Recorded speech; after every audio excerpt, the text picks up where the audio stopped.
L'heure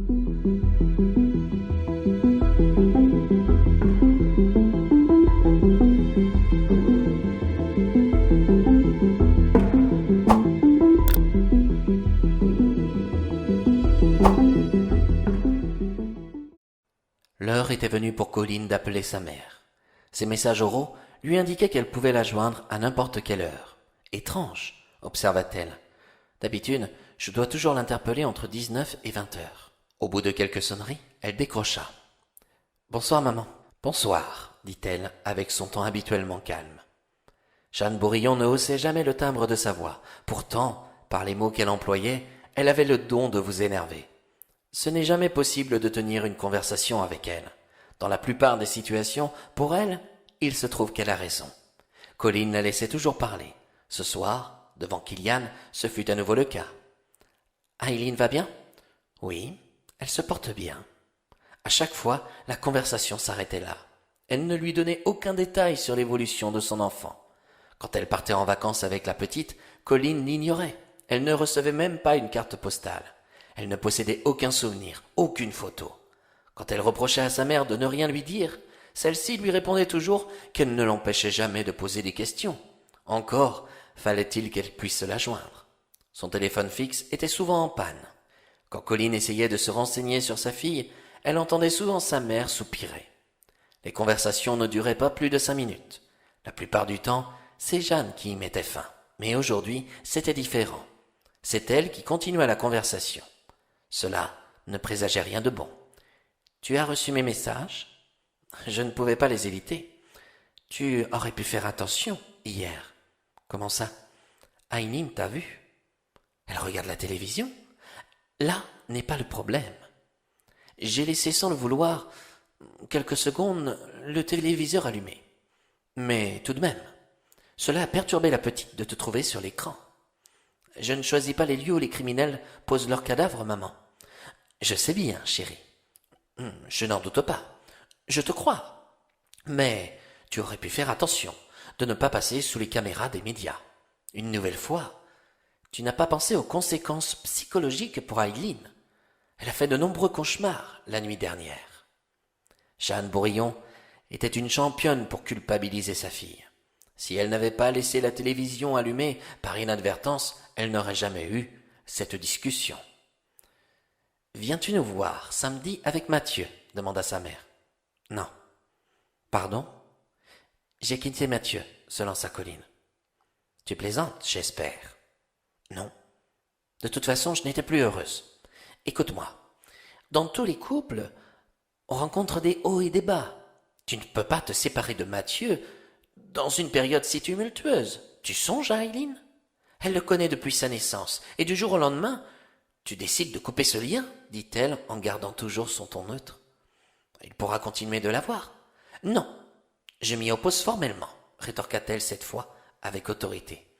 Cela ne peut pas aller dans son intérêt. De plus, il n'est pas son père.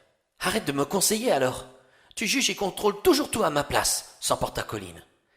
Sa relation avec Aileen sera close si vous êtes séparés, relança-t-elle.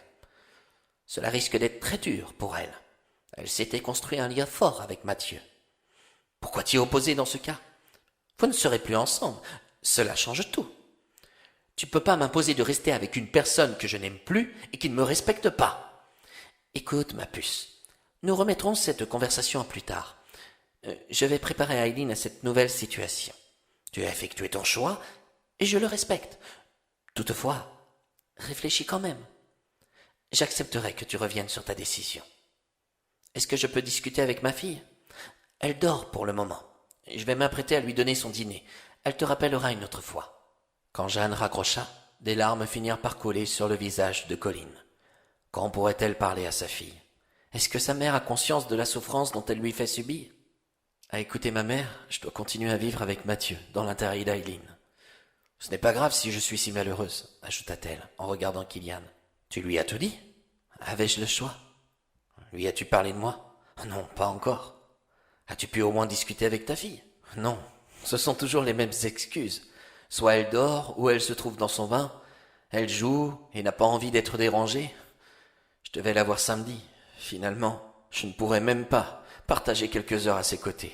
Le pire dans tout cela, c'est que je ne peux même pas compter les jours qu'il me reste avant de la retrouver. » Kylian se sentit dépassé par la tournure de la situation. Cela devait être terrible de vivre loin de son enfant. Effaré par ce contexte, il ne put s'empêcher de la prendre dans ses bras pour la réconforter. « Je n'arrive pas à comprendre pourquoi tu la vois si peu. Comment peux-tu créer un lien maternel en n'étant qu'une fois par mois à ses côtés ? Je vais te montrer quelque chose. » Colline se dirigea vers son sac à main. Elle sortit un paquet de feuilles qu'elle tendit à Kylian. Ces documents étaient un peu chiffonnés. Mais quelle importance.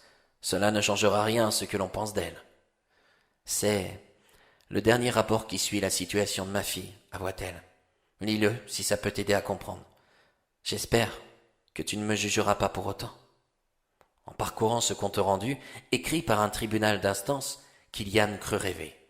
Colline souffrait de troubles psychotiques schizophréniques, ainsi que d'un miroir déformant de la réalité. Quant à sa mère, elle paraissait être une sainte.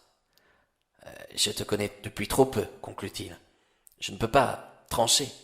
Mais une chose est sûre, quitter Mathieu a été une bonne décision. Te montrer malheureuse perturbera encore plus ton enfant. » Tant bien que mal, il essaya de la réconforter. Il ne lui proposa pas d'aller se promener. Il prépara le dîner du soir. Il la laissa regarder la télévision. Sa fragilité et sa détermination de vouloir faire évoluer sa vie le touchaient. Ce soir, Colline n'avait pas faim. Pourtant, en sentant l'odeur du ragoût qu'il cuisinait, elle ne put résister à y goûter. Kylian ne la forçait pas. Elle devait vivre comme elle le désirait. Une fois le repas terminé, Colline lui demanda « Tu comptes dormir à nouveau dans le salon ? Ce serait préférable, non ? J'aimerais bien t'avoir à mes côtés cette nuit. Je ne souhaite pas profiter de ta situation, Colline. Tu n'en abuses pas, au contraire. J'ai plus que besoin de t'avoir dans mes bras. » Il ne chercha pas à lui résister. Il la laissa l'embrasser. Elle l'emmena dans sa chambre. Maintenant qu'elle avait quitté Mathieu et affronté sa mère au téléphone, plus rien ne les empêchait de s'aimer. Heureusement que le sentiment de l'amour existe pour adoucir les maux. Cela faisait longtemps qu'elle n'avait pas ressenti autant d'envie, de frissons et d'extase dans les bras d'une personne. C'était peut-être même la première fois de sa vie qu'elle se sentait aussi bien éprise pour ce qu'elle était et non pour ce qu'on croyait. Mais Kylian n'était pas comme les autres. Malgré ses avances pour lui faire l'amour, il préféra la repousser. C'était trop tôt. Elle avait beau avoir ce besoin immense d'être aimée, était-ce une raison suffisante pour se laisser aller alors qu'ils venaient à peine de se rencontrer ? « Tu ne m'aimes pas ? » ?»« Loin de là, mais c'est trop tôt pour moi. »« J'ai tout quitté pour toi, » répliqua-t-elle avec frustration. « Non, si tu l'as quitté, c'est parce que tu ne l'aimais plus. Je veux bien te faire des câlins, des bisous, mais nous n'irons pas plus loin pour le moment. Apprenons à faire connaissance. » « C'est le rapport du juge qui t'inquiète ? » ?»« Oh, pas du tout. Mais contrairement à toi, je ne fonce pas tête baissée. J'ai toujours besoin de réfléchir avant de prendre une décision.